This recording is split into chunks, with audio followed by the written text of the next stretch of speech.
In the big world of lost little indie games from the early 2010s, there is a cute game called WOODLE Tree.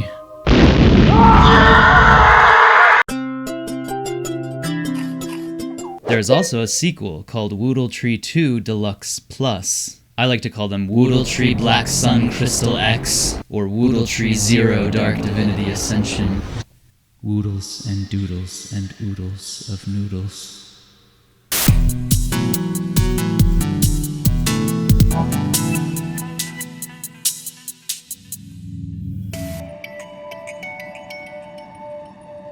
Anyway, these two cute little games are cozy 3D platformers where you collect things and jump around.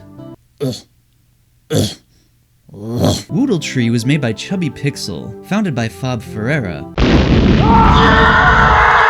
A very sweet individual who makes hella cute minimalist games about lil characters doing lil things. I call him sweet because I messaged with him on Skype once. Yes, Skype, remember that archaic thing? At least I think I did, maybe this was a false memory. And anyway, he seemed very sweet.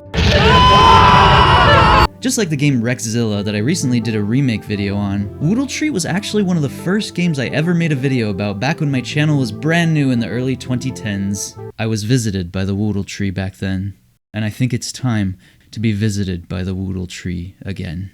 So WOODLE Tree Adventures is a game that follows the story of a baby tree, who is the son of this old man Ocarina of Time looking ass tree. I just used the word tree 4 times in a sentence. Tree! The old man tree asks you to go on a big adventure to collect fairy tears in order to restore water to the world.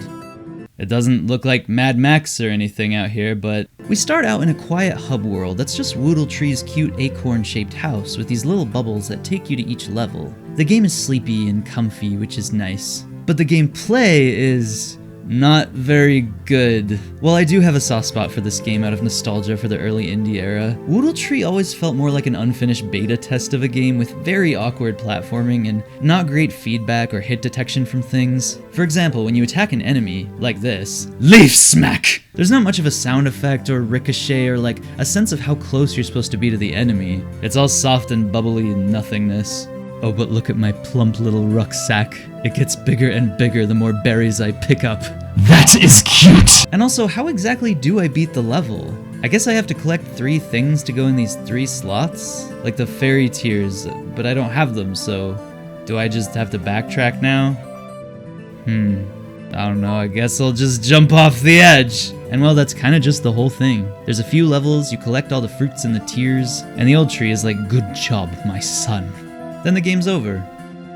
But guess what? Later on in 2016, a huge open world sequel was released, WOODLE Tree 2 Worlds. But let's not talk about that because it was really broken and buggy and got mixed reviews. Several years later in 2019, the re-released sequel came out in a much more functional state, WOODLE Tree 2 Deluxe Zero Genesis Omega Chrono Cataclysm Afterlife.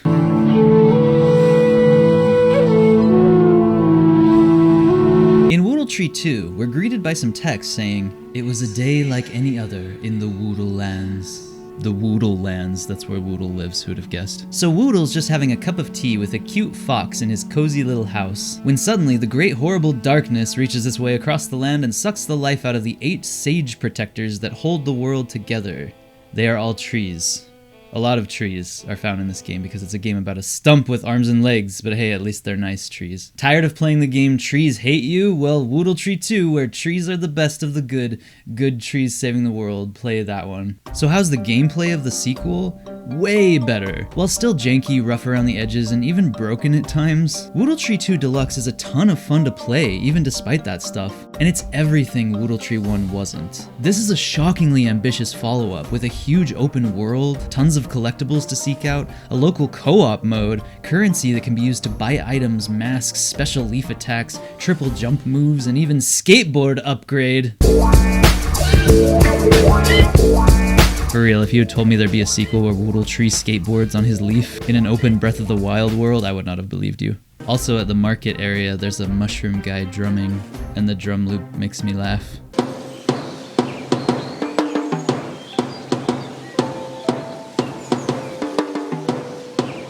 Bum bum bum ba da da da dum bum ba dum. From the beginning, WOODLE 2 seems to have a deeper commitment to world building and a sense of lore. We get to learn a bit more about those great sages we have to save that protect the landscape, and if you explore enough, you'll quickly find a big fountain pond sorta area that contains the body of the original Elder Tree from the very first game. And it's here that you learn that WOODLE Tree is also long gone. The WOODLE you're playing now is maybe his son. I would have lost my shit if they called this game Son of the WOODLE Tree. Oh look, I found a quiet village area with 2 silent children playing ball.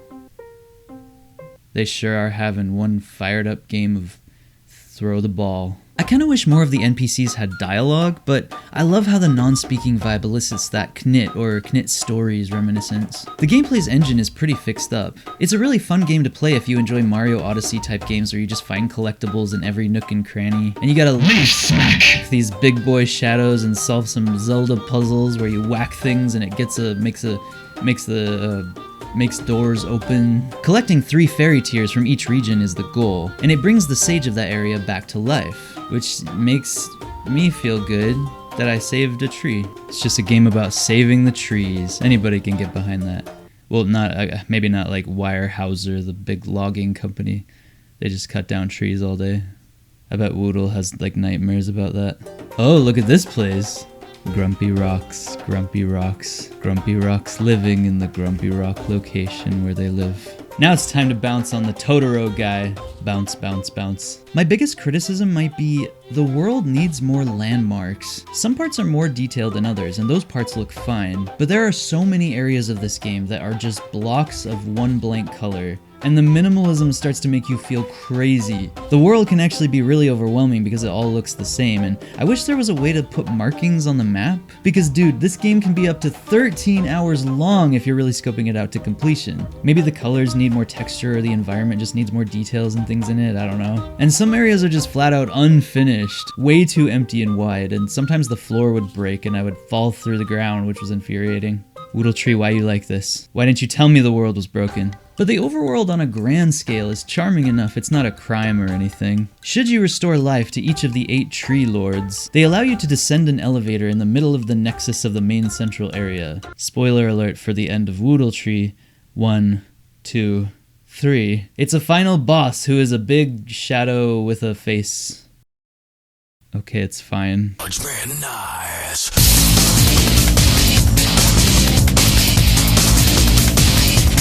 To beat him, you have to use this cute water puzzle mechanic used throughout the game where WOODLE can hold a drop of water in his leaf by standing at the bottom of a waterfall. Then you have to carefully carry the drop of water without jumping to your destination. In this case, the final boss has ouchie boo-boos and dropping water on them makes him die.